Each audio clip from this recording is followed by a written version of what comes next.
Tuntun TP Hindi. Tenali का पुत्र। राजा कृष्णदेव राय के महल में एक विशाल उद्यान था। वहां विभिन्न प्रकार के सुंदर सुंदर फूल लगे थे।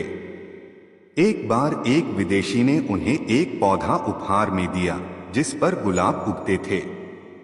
बगीचे के सभी पौधों में राजा को वह पौधा अत्यंत प्रिय था।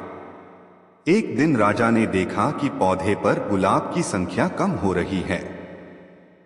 उन्हें लगा कि हो न हो अवश्य ही कोई गुलाबों की चोरी कर रहा है। उन्होंने पहरेदारों को सतर्क रहने तथा गुलाबों के चोर को पकड़ने का आदेश दिया। अगले दिन पहरेदारों ने चोर को रंगे हाथ पकड़ लिया।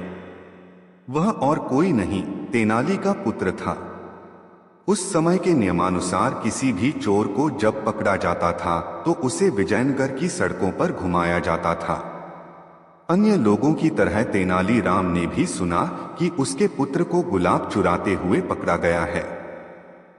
जब तेनाली राम का पुत्र सिपाहियों के साथ घर के पास से गुजर रहा था तो उसकी पत्नी तेनाली से बोली, अपने पुत्र की रक्षा के लिए आप कुछ क्यों नहीं करते? इस पर तेनालीराम अपने पुत्र को सुनाते हुए जोर से बोला, मैं क्या कर सकता हूं? हाँ, यदि वह अपनी तीखी जुबान का प्रयोग करे तो हो सकता है कि स्वयं को बचा सके। तेनालीराम के पुत्र ने जब यह सुना तो वह कुछ समझ नहीं पाया। वह सोचने लगा कि पिताजी की इस बात का आखिर क्या अर्थ हो सकता है। पिताजी ने जरूर उसे ही सुनाने के लिए यह बात इतनी जोर से बोला है। मगर तीखी जुबान के प्रयोग करने का क्या मतलब हो सकता है?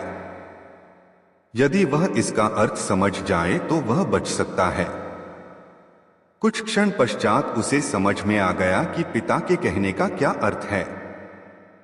अपनी तीखी जुबान को प्रयोग करने का अर्थ था कि वह मीठे गुलाबों को किसी को दिखने से पहले ही खा ले।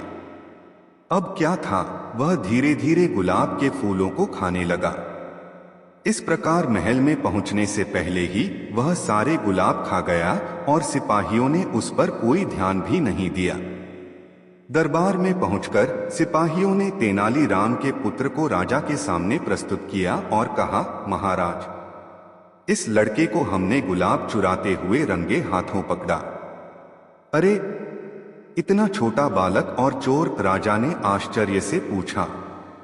इस पर तेनालीराम का पुत्र बोला, महाराज, मैं तो केवल बगीचे से जा रहा था, परंतु आपको प्रसन्न करने के लिए इन्होंने मुझे पकड़ लिया।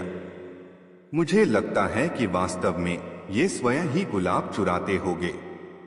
मैंने कोई गुलाब नहीं चुराया। क्या आपको मेरे पास कोई गुलाब दिखाई दे रहा है? यदि मैं रंगे हाथों पकड़ा गया हूं तो मेरे हाथों में गुलाब होने चाहिए थे। गुलाबों का न पाकर पहरेदार अचंभित हो गए। राजा उन पर क्रोधित होकर बोले, तुम एक सीधे सादे बालक को चोर कैसे कह सकते हो? इसे चोर सिद्ध करने के लिए तुम्हारे पास कोई सबूत भी नहीं है। जाओ और भविष्य में बिना सबूत के किसी पर अपराधी होने का आरोप मत लगाना। इस प्रकार तेनालीराम का पुत्र तेनाली की बुद्धिमत्ता से स्वतंत्र हो गया।